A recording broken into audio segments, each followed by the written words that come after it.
দর্শক, এই মুহূর্তে আমরা রয়েছে রাজধানীর নয়াপল্টনে। আপনারা জানেন যে এখানে কিন্তু কিছুক্ষণ আগে পরপর 4টি ককটেল বিস্ফোরণ করা হয়েছে এবং সেই ককটেল বিস্ফোরণের ঘটনাকে কেন্দ্র করে কিন্তু যে ছাত্রদল রয়েছে সেই ছাত্রদলের কিন্তু একটি আন্দোলন এবং জামায়াতের সৃষ্টি হয়েছে। দর্শক, আপনারা খেয়াল করবেন যে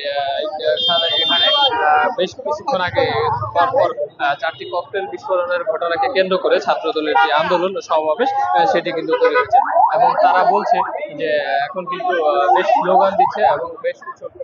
আন্দোলনের যে দাবি তারা কিন্তু জানাচ্ছে এবং তাদের যে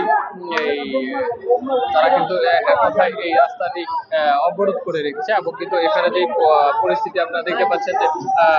পুলিশের পক্ষ থেকে কিন্তু কঠোর নিরাপত্তা দেওয়া হচ্ছে। পুলিশ এই দিকে কিন্তু তারা র্যালির মাধ্যমে যে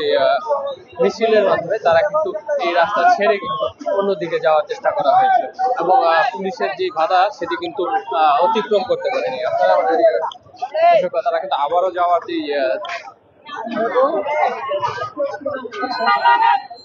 দর্শক, আপনাদেরকে দেখাতে চাই এইবার যে ইয়াটা রয়েছে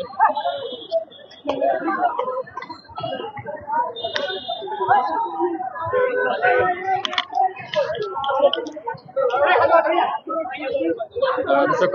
আপনাদের যদি দেখাই যে এখন এই মুহূর্তে কিন্তু যে ছাত্র আন্দোলন রয়েছে তারা কিন্তু আবারও যে বাধা রয়েছিল কিছুক্ষণ আগে কিন্তু এখানে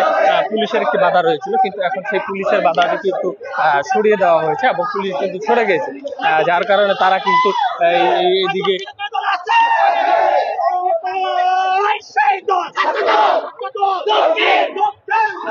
দেখতে পাচ্ছেন যে তারা কিন্তু আবারও এই সামনের দিকে অগ্রসর হচ্ছে। পল্টন তাদের যে কার্যালয় রয়েছে এই কার্যালয় থেকে কিন্তু কাকরাইল মসজিদ যে রোডটা রয়েছে সেদিকে কিন্তু তারা যাওয়ার চেষ্টা করছে।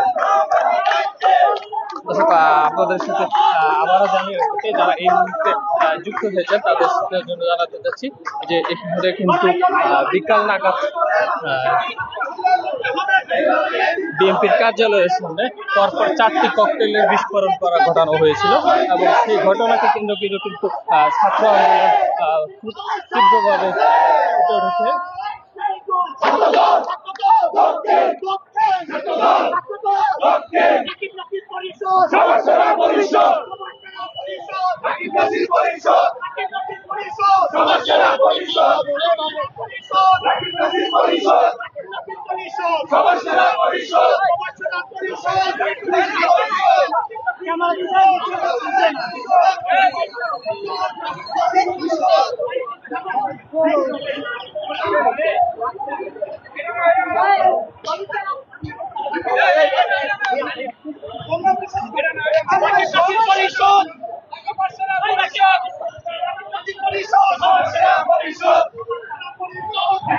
পরিষদ